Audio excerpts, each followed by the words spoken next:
As the tension escalates, one Colorado senator sits front and center. Political specialist Sean Boyd reports.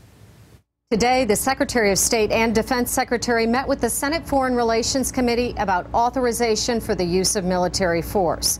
As chair of the Southeast Asia Subcommittee, our U.S. Senator Cory Gardner has been sounding the alarm on North Korea for months. To have the significant portion of the United States in North Korea's nuclear shadow is unacceptable. Senator Cory Gardner stopped short of calling for military action, but he says all options need to be on the table, starting with increased pressure on China.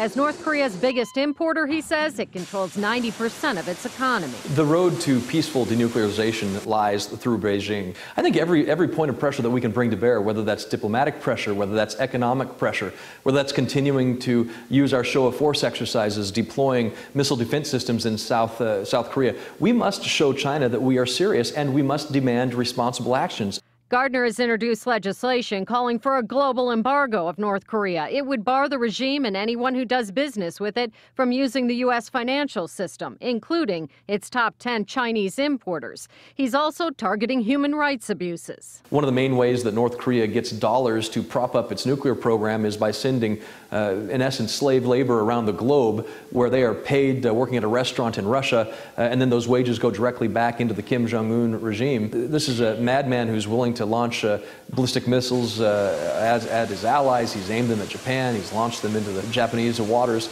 Unacceptable what's happening. While Gardner didn't rule out an all-out war with North Korea, he said the consequences would be horrific. 20 million people live in the Seoul area, including tens of thousands of Americans. Political specialist Sean Boyd, CBS 4 News.